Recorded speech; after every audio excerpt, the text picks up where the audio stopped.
Hello dear friend, welcome to Pharmacon channel. आज हम बात कर रहे हैं इंडस्ट्रियल फार्मेसी फर्स्ट के यूनिट 1 के एक और टॉपिक के बारे में। इससे पहले हम लोग ये बात कर चुके हैं कि प्री फॉर्मुलेशन क्या होता है। हम ये बात कर चुके हैं कि बहुत सारी ऐसी फिजिकल प्रॉपर्टीज होती हैं जो कि आपकी फॉर्मुलेशन को डायरेक्टली और इनडायरेक्टली अफेक्ट करती हैं। प्री फॉर्मुलेशन का मतलब है वो प्रोसेस जो आपकी फॉर्मुलेशन को बनाने से पहले दिया जाता है। दैट मीन प्री फॉर्मुलेशन का जैसे कि आप जानते हैं सिंपल सा मतलब होता है कि फिजिकल और केमिकल प्रॉपर्टीज को फाइंड आउट करना, क्योंकि वो फिजिकल और केमिकल प्रॉपर्टीज क्या करती हैं, डायरेक्टली और इनडायरेक्टली आपकी फॉर्मुलेशन को अफेक्ट करती हैं। ठीक है, जहां पे हमने पिछली वीडियो में देखा था कुछ ऐसी फिजिकल प्रॉपर्टीज होती हैं जिनमें आपका कंपाउंड की शेप होती है, ठीक है, पार्टिकल साइज होता है, वहां पे आपका पीएच होता है, कॉमन आयन इफेक्ट होता है, पार्टीशन कोएफिशिएंट होता है। तो that means so many physical properties that can directly और indirectly affect the formulation. Similarly बहुत सारी ऐसी केमिकल प्रॉपर्टीज भी होती हैं जो कि आपकी फॉर्मुलेशन को अफेक्ट कर सकती है, और ये केमिकल प्रॉपर्टीज अफेक्ट करती हैं डायरेक्टली कंपाउंड की स्टेबिलिटी को। ठीक है, कि कंपाउंड आपका कितनी देर तक स्टेबल रहेगा। इनमें अगर हम बात करें तो बहुत सारी ऐसी केमिकल प्रॉपर्टीज हैं जैसे कि आपके सिलेबस में स्पेशली मेंशन भी है, जिनमें आपका oxidation, reduction, hydrolysis, racemization and polymerization etcetera. ठीक है, तो ये कुछ आपके बेसिकली तो आपकी रिएक्शंस होती हैं। ये रिएक्शन क्या करती है, ये कंपाउंड को डायरेक्टली और इनडायरेक्टली अफेक्ट करती है। बेसिकली केमिकल प्रॉपर्टीज का सिंपल सा मतलब समझिए, कोई कंपाउंड है तो कंपाउंड की कोई स्ट्रक्चर होगी। ठीक है, अब वो कंपाउंड उसी स्ट्रक्चर में ही अपना असर दिखा पाता है।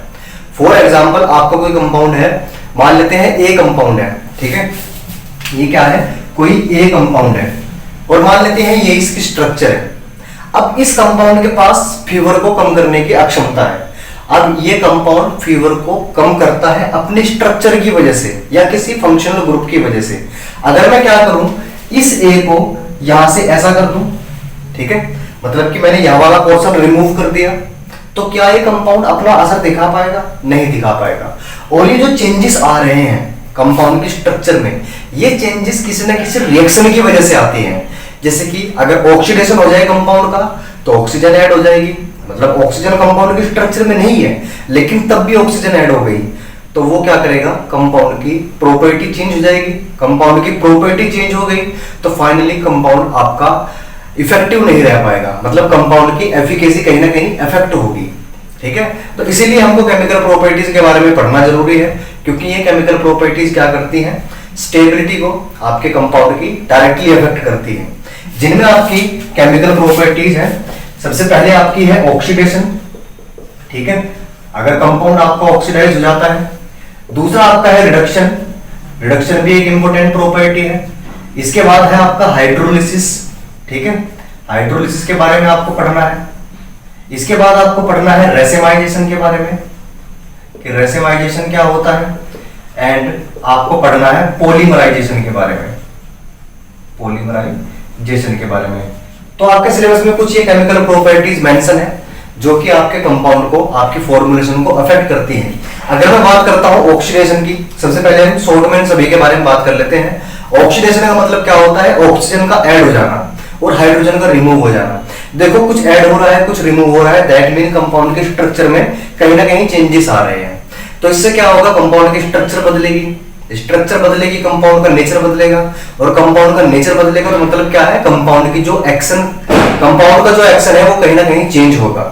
इसके बाद रिडक्शन की बात करते हैं। रिडक्शन में क्या होता है, आपका हाइड्रोजन ऐड होता है, ऑक्सीजन रिमूव होता है, तो यहां पर भी कुछ ना कुछ चेंजेस आ रहे हैं, ये भी अफेक्ट करेगा। इसके बाद बात करते हैं हाइड्रोलिसिस के बारे में। हाइड्रोलिसिस में क्या होता है, वाटर मॉलिक्यूल अटैक करता है कंपाउंड के स्ट्रक्चर पर, और कहीं ना कोई बॉन्ड आपका ब्रेक हो जाता है या कोई ना कोई केमिकल चेंजेस आएंगे उसके स्ट्रक्चर में। अब चेंजेस आ रहे हैं तो ये भी आपकी फॉर्मुलेशन को अफेक्ट करेगा। इसके बाद रेसेमाइजेशन, आप लोगों ने सेकेंड ईयर में पढ़ा होगा कि रेसेमाइजेशन एक प्रोसेस होता है जहां पर आपका कोई भी कंपाउंड रेसिमिक मिक्सचर की फॉर्म में होता है। ठीक है, जहां पर आपकी डी एंड एल फॉर्म पाई जाती है। मान लेते हैं कोई कंपाउंड आपका डी फॉर्म में है, मतलब डेक्स्ट्रो फॉर्म में है। ठीक है, अब ये कंपाउंड आपका लिवो फॉर्म में अगर कन्वर्ट हो जाए किसी भी रीजन की वजह से, डेक्स्ट्रो का मतलब है इसका कोई ग्रुप आपका राइट साइड में है, अगर इसका ग्रुप वो आपका रोटेट करके लेफ्ट साइड में आ जाए, पहले इधर था अब रोटेट होकर इधर आ गया, तो कहीं ना कहीं कंपाउंड के स्ट्रक्चर में चेंजेस आए हैं, तो ये भी अफेक्ट कर सकता है ना। ये इफेक्ट आपके बेनिफिशियल भी हो सकते हैं और आपके हजार्डस भी हो सकते हैं, ठीक है। समटाइम्स हम रैंडमाइजेशन के द्वारा कंपाउंड की एक्टिविटी बढ़ा भी देते हैं, तो दैट मीन ये आपके बेनिफिशियल भी हो सकते हैं और आपके हजार्डस भी हो सकते हैं, लेकिन अधिकतर ये हजार्डस ही होते हैं, ठीक है। बहुत कम केस में ये क्या होते हैं, आपके बेनिफिशियल होते हैं। And last one is the polymerisation. Polymerisation एक अभिक्रिया है, एक प्रोसेस है, एक रिएक्शन है, जिसमें बहुत सारे मोनोमर्स, छोटे छोटे यूनिट्स आपस में जुड़ के एक पॉलीमर का निर्माण करते हैं, ठीक है। अब मान लेते हैं कंपाउंड आपका एक इंडिविजुअल एंटिटी है, एक छोटा सा मॉलिक्यूल है। अब इसी कंपाउंड के बहुत सारे मॉलिक्यूल आपस में जुड़ जाएं, तो वो जुड़ने का मतलब क्या है, किसी न किसी बॉन्ड की मदद से जुड़ रहे हैं, तो क्या हो रहा है, कंपाउंड की स्ट्रक्चर और शेप में चेंजेस आ रहे हैं, है ना। यहां तक कि आपका जो कंपाउंड है वो आपका बल्की हो जाएगा, मॉलिक्यूलर वेट बढ़ जाएगा और पार्टिकल साइज भी उसका बढ़ जाएगा। तो कहीं ना कहीं इनडायरेक्टली ये भी आपके कंपाउंड की आपकी फॉर्मुलेशन को अफेक्ट कर रहा है। तो इसी वजह से, इन सभी कारणों की वजह से हमको इसको पढ़ना जरूरी है, ठीक है। इनमें सबसे पहले हम डिटेल में बात कर लेते हैं सबसे पहले नंबर के बारे में, दैट इज द ऑक्सीडेशन, ठीक है। तो ऑक्सीडेशन के बारे में बात करते हैं। यहां पर लिखा है ऑक्सीडेशन या oxidative degradation of a pharmaceutical compound is responsible for the instability of a considerable number of the pharmaceutical formulation. That mean अगर किसी कंपाउंड का ऑक्सीडेटिव डिग्रेडेशन हो जाता है, मतलब कंपाउंड आपका ऑक्सीडेशन की वजह से डिग्रेड हो जाता है, तो क्या होता है, आपका जो कंपाउंड है वो इनस्टेबल हो जाएगा, है ना। कंपाउंड की स्टेबिलिटी कम हो जाएगी, कहीं ना कहीं आपके कंपाउंड की स्टेबिलिटी पर फर्क पड़ेगा। तो ये क्या है, एक डिसएडवांटेज है, ठीक है। तो a substance is said to be oxidised when, एक कंपाउंड ऑक्सीडाइज्ड कब कहलाएगा, मतलब उसका ऑक्सीडेशन हो चुका है, ये कैसे पता लगेगा, जब या तो वो किसी इलेक्ट्रोनेगेटिव एटम्स या रेडिकल को गेन कर ले, ठीक है। आपने फर्स्ट ईयर में एसिड बेस के बारे में पढ़ा है, जहां पर आपकी एक थ्योरी थी उसानोविच थ्योरी। उसानोविच थ्योरी के अकॉर्डिंग ऑक्सीडाइजिंग एजेंट आपके क्या होते हैं, एसिड होते हैं, और रिड्यूसिंग एजेंट आपके बेस होते हैं। तो दैट मीन ये भी कहीं ना कहीं आपके, और एसिड क्या करता है, पॉजिटिव आयन डोनेट करता है, और बेस क्या करता है, नेगेटिव आयन गेन करता है ना, एक्सेप्ट करता है। तो मतलब अगर आपका इलेक्ट्रोनेगेटिव एटम आपका गेन किया जा रहा है, एक्सेप्ट किया जा रहा है, तो इसका मतलब क्या है, ये आपका ऑक्सीडाइज हो चुका है, मतलब उस कंपाउंड के स्ट्रक्चर में कोई ऐसा एटम अटैच हो गया जो कि इलेक्ट्रोनेगेटिव है, जिसका नेगेटिव चार्ज है, तो that mean compound is said to be oxidised. इसके बाद लॉसेस ऑफ इलेक्ट्रोपॉजिटिव, अगर नेगेटिव को गेन कर रहा है तो पॉजिटिव को लॉस करेगा, मतलब पॉजिटिव को डोनेट करेगा। अगर उसमें से कोई पॉजिटिव आयन बाहर निकल चुका है ना, नेगेटिव कब आएगा, जब पॉजिटिव बाहर निकलेगा, सिंपल सी बात है। तो दोनों चीजें एक दूसरे को कॉम्प्लीमेंट कर रही हैं। इसके बाद मेन बात कर लेते हैं एडिशन ऑफ ऑक्सीजन। अगर ऑक्सीजन मॉलिक्यूल ऐड हो चुका है और हाइड्रोजन मॉलिक्यूल रिमूव हो चुका है, तब भी कंपाउंड आपका ऑक्सीडाइज्ड कहलाएगा। इसके बाद एलिमिनेशन ऑफ एन इलेक्ट्रॉन, ठीक है, अगर कोई इलेक्ट्रॉन एलिमिनेट हुआ है, बाहर निकला है, ठीक है, तो तब भी आपका ये मॉलिक्यूल क्या होगा, आपका मॉलिक्यूल ऑक्सीडाइज्ड कहलाएगा, क्योंकि बॉन्ड ब्रेक होगा तो इलेक्ट्रॉन्स आपके एलिमिनेट होंगे ही होंगे, ठीक है।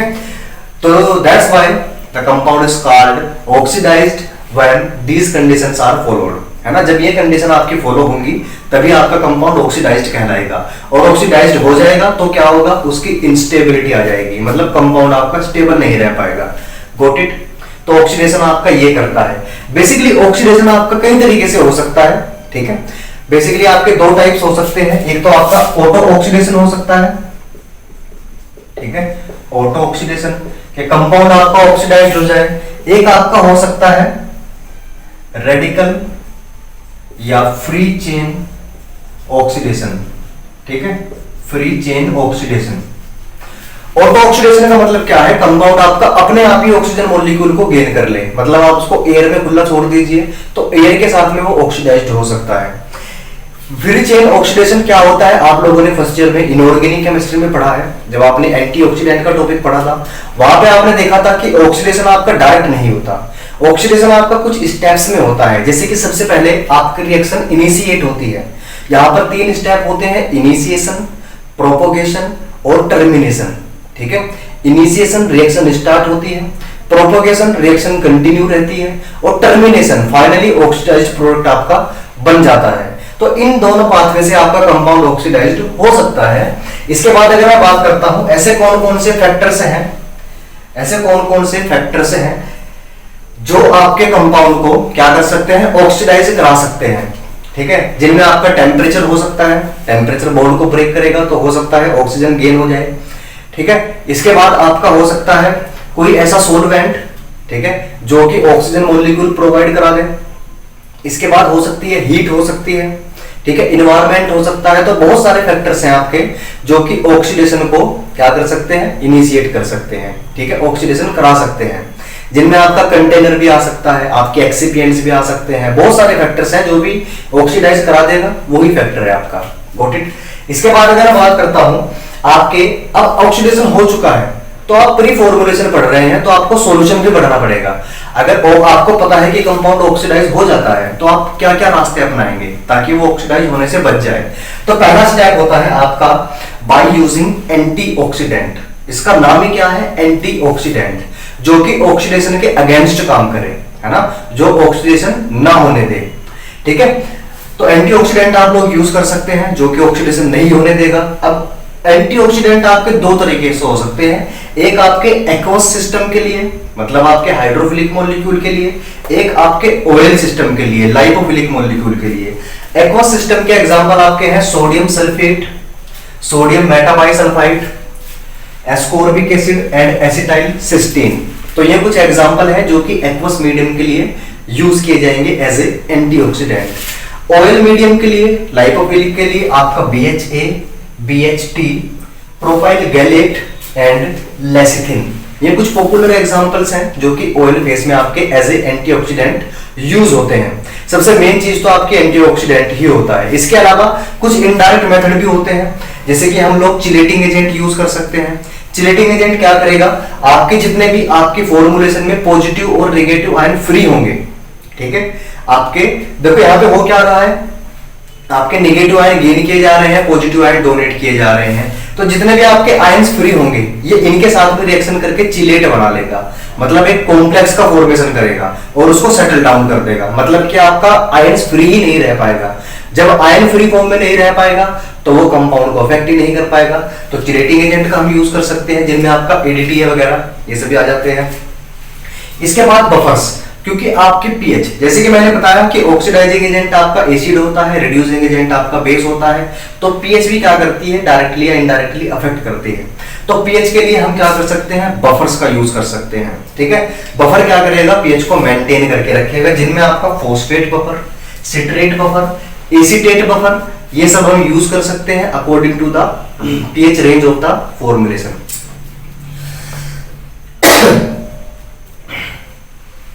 इसके बाद हम क्या कर सकते हैं, आपका जो इन्वायरमेंट है, ठीक है, environment for formulation and environment for storage. जब आप किसी भी फॉर्मुलेशन को स्टोर कर रहे हैं या उसको फॉर्मुलेट कर रहे हैं, तब आपका इन्वायरमेंट ऑक्सीजन फ्री होना चाहिए। अगर वहां पर ऑक्सीजन होगी तो चांसेस है कि ऑक्सीडेशन होगा ही होगा। लेकिन इन्वायरमेंट अगर आपका ऑक्सीजन फ्री रहेगा तो चांसेस क्या हो जाते हैं, कम हो जाते हैं, रिस्क कम हो जाता है। तो ये भी एक तरीका है। इसके बाद लास्ट क्या है, storing product at low temperature, dark and cool place, ठीक है, एंड वेल क्लोज्ड कंटेनर। तो जब भी आप फॉर्मुलेशन को स्टोर करते हैं तो आपका कंटेनर कैसा होना चाहिए, वेल क्लोज्ड होना चाहिए। ठीक है, आपका as a oxidising agent work ना करे, मतलब ऑक्सीजन को ऐड ना कराए। इसके अलावा जब आप उसको स्टोर करते हैं तो टेम्परेचर आपका लो होना चाहिए। ठीक है, टेम्परेचर लो होने का मतलब क्या है, अगर टेम्परेचर हाई होगा तो बॉन्ड ब्रेक हो सकते हैं, है ना, आपके स्ट्रक्चर के बॉन्ड ब्रेक होंगे और बॉन्ड ब्रेक होने की वजह से क्या होगा, कोई ना कोई आयंस वहां पर अटैच हो ही जाएगा। तो मैंने आपको बताया भी था कि टेम्परेचर भी एक फैक्टर है जो कि अफेक्ट करता है। तो टेम्परेचर लो होना चाहिए, डार्क होना चाहिए, डार्क प्लेस होना चाहिए। डार्क प्लेस का मतलब क्या है, आपकी फोटोलाइसिस भी हो सकती है। फोटोलाइसिस का मतलब क्या है, किसी लाइट की वजह से आपका कंपाउंड डिग्रेड हो सकता है और वहां पर भी कोई भी पॉजिटिव, नेगेटिव, ऑक्सीजन, हाइड्रोजन आपके ऐड या रिमूव हो सकते हैं। तो डार्क प्लेस होना चाहिए और कूल प्लेस होना चाहिए, दैट मीन टेम्परेचर लो होना चाहिए। तो ये तरीके हैं जिनके द्वारा आप ऑक्सीडेशन के रिस्क को कम कर सकते हैं। यहां पर कुछ एग्जांपल लिखे हैं। कुछ आपके फंक्शनल ग्रुप होते हैं जो कि हाईली ससेप्टेबल होते हैं ऑक्सीडेशन के। है ना। ये फंक्शनल ग्रुप क्या होते हैं, इनका ऑक्सीडेशन बहुत जल्दी होता है, ठीक है। तो इनसे आपको क्या पता लगेगा, अगर आपके कंपाउंड में ये ग्रुप प्रेजेंट है तो आपको हाईली नीड है किसकी, एंटीऑक्सीडेंट को यूज करने की।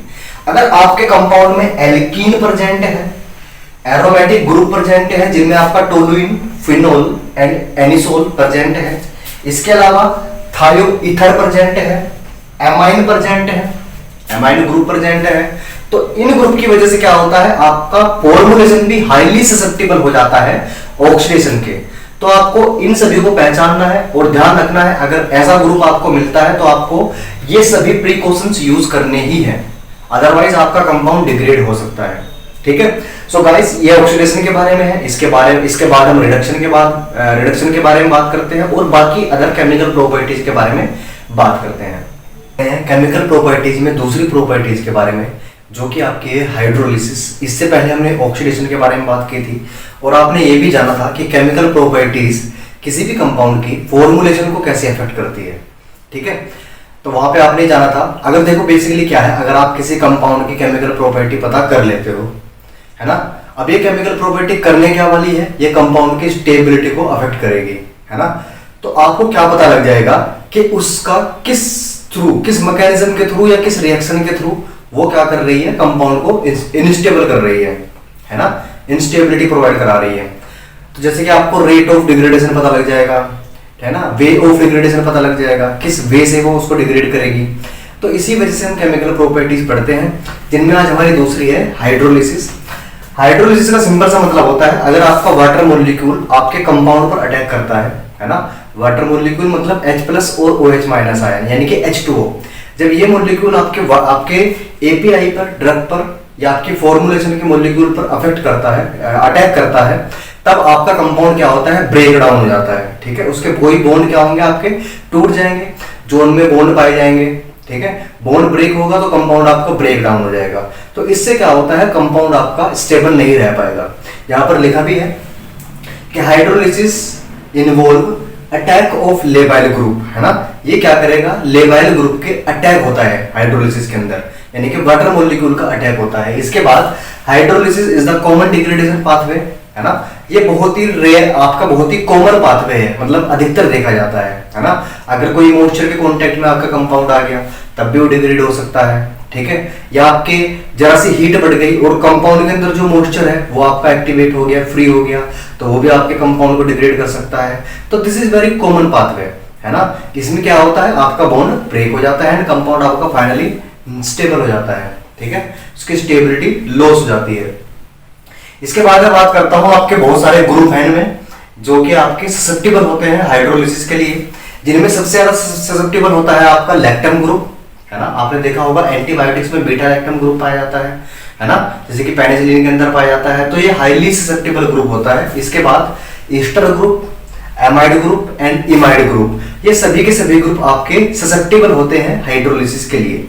इसके बाद मैं बात करता हूं व्हेन दिस अटैक, यहां पर लिखा है when this attack is by a solvent other than water, है ना। अब देखो वाटर अटैक कर रहा है तो हम हाइड्रोलिसिस बोल रहे हैं, है ना। अब ये आपके जो लेबाइल ग्रुप है आपके H+ और OH-, ये सिर्फ वाटर के अंदर तो नहीं होते, किसी और के अंदर भी हो सकते हैं, अल्कोहल के अंदर होता है, ठीक है। अगर आपका कोई अदर सॉल्वेंट अटैक करता है अदर देन वाटर, तब उसको क्या बोलेंगे, वाटर अटैक कर रहा है तब हम हाइड्रोलिसिस बोलते हैं। लेकिन अदर देन वाटर कोई अदर सॉल्वेंट आपका काम कर रहा है तो उसको हम बोलते हैं सोल्वोलाइसिस, ठीक है। ये वर्ड आपको याद रखना है, then it is called solvolysis. Water attack करेगा, again I am repeating, then it is called hydrolysis, and other than water कुछ होगा तो सोल्वोलाइसिस, ठीक है, क्योंकि सॉल्वेंट अटैक कर रहा है।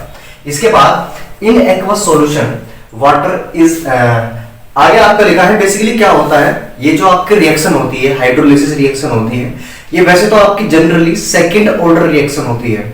सेकंड ऑर्डर मतलब यहां पर आपके दो कंपाउंड पार्टिसिपेट करते हैं, एक आपका वाटर मॉलिक्यूल और एक आपका ड्रग मॉलिक्यूल, दोनों आपस में रिएक्शन करते हैं, तब जाके आपका ब्रेक डाउन प्रोडक्ट बनता है ना। आपका प्रोडक्ट ब्रेक डाउन होता है या आपका कंपाउंड ब्रेक डाउन होता है।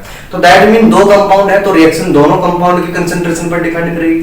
तो that mean it is a second order reaction, ये सेकंड ऑर्डर काइनेटिक। लेकिन कभी कभी क्या होता है, जब आपके किसी हाइड्रोलिसिस रिएक्शन में वाटर का अमाउंट बहुत ज्यादा हो, तब वहां पर आपकी पूरी रिएक्शन डिपेंड करती है वाटर की कंसेंट्रेशन पर। ठीक है, आपका जो अदर कंपाउंड होता है, ड्रग कंपाउंड होता है, वो आपका नेग्लिजिबल माना जाता है, तो वहां पर ये फर्स्ट ऑर्डर हो सकता है। ठीक है, तो generally it is a second order because there are two reacting species, first one is the water and second one is the API. इसके बाद एक्वा सॉल्यूशन, यानी कि जहां पर वाटर आपका एक्सेस अमाउंट में होगा, वहां पर ये फर्स्ट ऑर्डर काइनेटिक शो कर सकती है। इसके बाद अगर बात करूं सिंपली कि हाइड्रोलिसिस में होता क्या है, तो ड्रग मॉलिक्यूल आपका रिएक्ट करता है वाटर मॉलिक्यूल के साथ में, और ये क्या करता है, ब्रेक डाउन प्रोडक्ट बनाता है, आपके कंपाउंड को ब्रेक डाउन कर देगा और एक कोई नया प्रोडक्ट बन जाएगा आपका, यानी कि H+ जुड़ जाएगा, OH- जुड़ जाएगा, तो कंपाउंड आपका कुछ अलग ही बनेगा, that is called break down product. ठीक है, इसके बाद यहाँ पर कुछ आपके ग्रुप लिखे हैं जो हमने ऊपर भी बात की थी, जैसे कि आपका ईस्टर, आपका यहाँ पे लिखा है आपका सम ससेप्टिबल फंक्शनल ग्रुप। कुछ ऐसे फंक्शनल ग्रुप होते हैं जो कि हाईली ससेप्टिबल होते हैं हाइड्रोलिसिस के लिए, जिनमें आपका ईस्टर है, आपका एमाइड है, लैक्टोन ग्रुप है और लैक्टम ग्रुप है। ठीक है, अब इनका इंक्रीजिंग ऑर्डर क्या रहेगा वो मैं आपको ऊपर बता चुका हूं कि हाईली ससेप्टिबल आपका लैक्टम रहेगा, उसके बाद आपका ईस्टर, एमाइड एंड इमाइड रहेगा। ठीक है, इसके बाद मैं बात करता हूं, कुछ एक एग्जांपल ले लेते हैं। जब आपका ईस्टर और अल्कोहल दोनों आपस में रिएक्शन करते हैं, तो अल्कोहल क्या करता है, H+ जनरेट करता है, और ये H+ इस ईस्टर में से इस R ग्रुप को रिमूव कर देगा। यहाँ पर जो R ग्रुप लगा है इसको रिमूव कर देगा, और हाइड्रोजन हाइड्राइड आयन आपका यहाँ पर जुड़ जाएगा, दैट इज द RCOH, यानी कि इसको एसिड में कन्वर्ट कर देगा।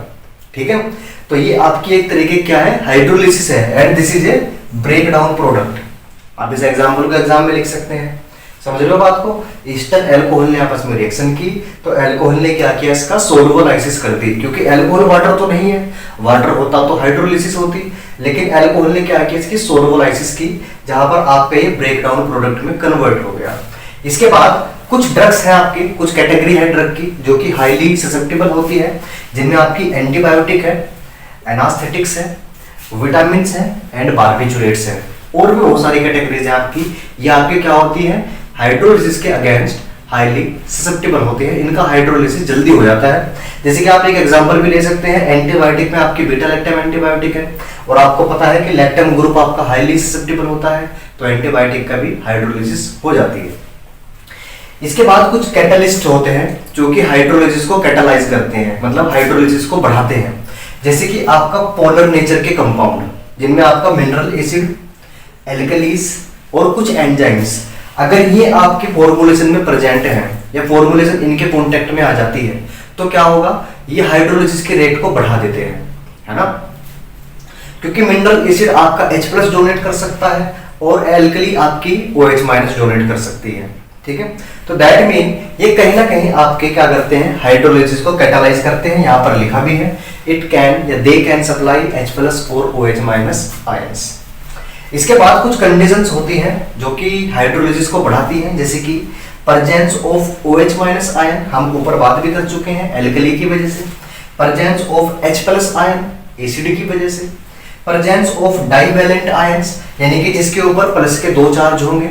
ठीक है, तो ये क्या कर सकता है, ऑक्सीजन को अट्रैक्ट कर सकता है, दैट मीन OH- को या वाटर मॉलिक्यूल को अट्रैक्ट कर सकता है। बेसिक बात ये है, डाइवैलेंट आयन की वजह से भी आपकी हाइड्रोलिसिस कैटालाइज हो सकती है।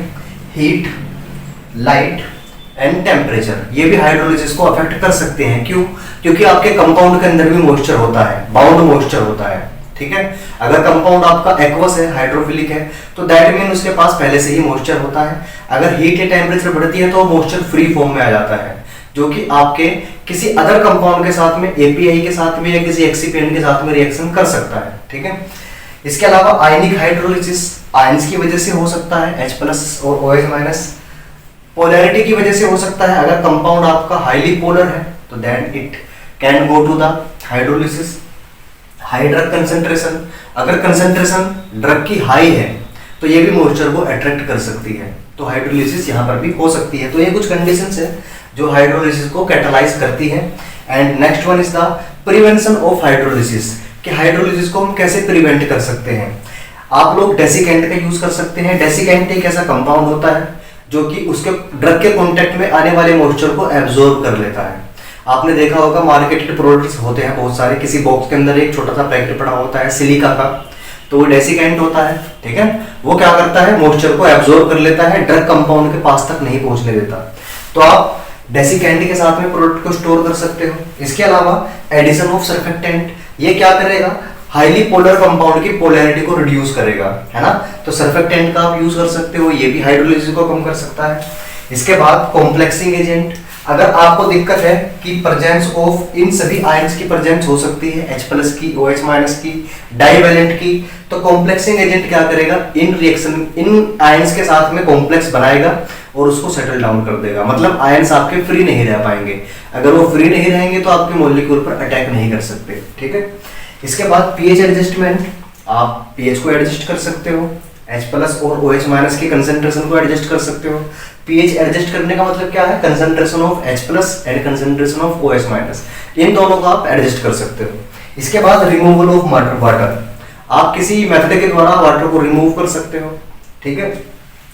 आपका इन्वायरमेंट मॉइस्चर फ्री होना चाहिए, हाइड्रोलिसिस कम हो जाती है ना। अगर इन्वायरमेंट में ही मॉइस्चर होगा जहां पर आप उसको फॉर्मुलेट कर रहे हो या स्टोर कर रहे हो, तो क्या होगा, मॉइस्चर आने के चांसेस ज्यादा होते हैं। तो आपको कोशिश यही करनी है कि आपका इन्वायरमेंट मॉइस्चर फ्री रहे। इसके बाद सप्रेशन ऑफ सोल्युबिलिटी, आप सोल्युबिलिटी कम कर सकते हो फॉर्मुलेशन की। दैट मीन अगर कंपाउंड की सोल्युबिलिटी कम होगी तो कंसंट्रेशन कम होगी, कंसंट्रेशन कम होगी तो मॉइस्चर आपका अट्रैक्ट नहीं हो पाएगा, ठीक है। तो सप्रेशन ऑफ सोल्युबिलिटी इसके द्वारा भी हम कर सकते हैं एंड एटसेट्रा। और भी बहुत सारे मेथड्स हो सकते हैं जिसके द्वारा हम हाइड्रोलिसिस को प्रिवेंट कर सकते हैं, ठीक है। So guys, this is all about the hydrolysis. इसके बाद अगर मैं बात करता हूँ रिडक्शन के बारे में, तो रिडक्शन आपका जस्ट लाइक एन ऑक्सीडेशन की तरह ही है, ठीक है। वहां पर आपका ऑक्सीजन ऐड होता है और हाइड्रोजन रिमूव होता है। ऑक्सीडेशन में आपका क्या होता है, सॉरी रिडक्शन में आपका क्या होता है, हाइड्रोजन ऐड होता है और ऑक्सीजन रिमूव होता है। बिल्कुल ऑपोजिट प्रोसेस है, ठीक है। जो जो प्रिवेंशन हमने वहां पर किए थे उसको यहाँ पर भी कर सकते हैं, ठीक है। यहाँ पर हम एंटीऑक्सीडेंट का यूज नहीं करेंगे, लेकिन अदर कर सकते हैं, अदर प्रिवेंशन को हम यूज कर सकते हैं, जैसे कि पीएच एडजस्टमेंट कर सकते हैं, कॉम्प्लेक्सिंग एजेंट यूज कर सकते हैं, ठीक है।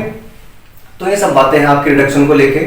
इसके बाद हम रिडक्शन में ज्यादा कुछ नहीं पढ़ना, आपको सेम वही पढ़ना है। उसकी डेफिनेशन आपको पता होनी चाहिए, व्हाट इज द रिडक्शन, ठीक है। आपका कंपाउंड कब रिड्यूस्ड माना जाता है, ठीक है, जब वो इलेक्ट्रोनेगेटिव आयन को लॉस कर देता है और इलेक्ट्रोपॉजिटिव आयन को गेन कर लेता है। इलेक्ट्रोपॉजिटिव मतलब H+ को गेन कर लेता है और O- को क्या कर देता है, ऑक्सीजन को रिमूव कर देता है, ठीक है। तो आपका हाइड्रोजन ऐड होता है, ऑक्सीजन रिमूव होती है, that's why your compound called reduced. इसी कंडीशन में आपका कंपाउंड रिड्यूस्ड कहलाएगा। फैक्टर कौन कौन से हो सकते हैं इन्फ्लुएंस करने के, तो इनमें से अधिकतर फैक्टर आपके हो सकते हैं, ठीक है।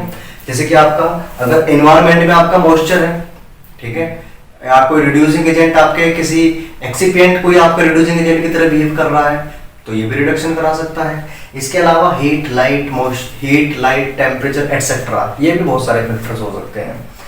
तो उसको अलग से बताने की जरूरत नहीं है, तो रिडक्शन के बारे में आप लोग पढ़ सकते हो, नोट्स में आपको प्रोवाइड करा दूंगा टेलीग्राम चैनल पर। इसके बाद हम लोग हमारी 2 रिएक्शन बचती हैं, रेसिमाइजेशन एंड पॉलीमराइजेशन, उसके बारे में हम लोग बात करते हैं।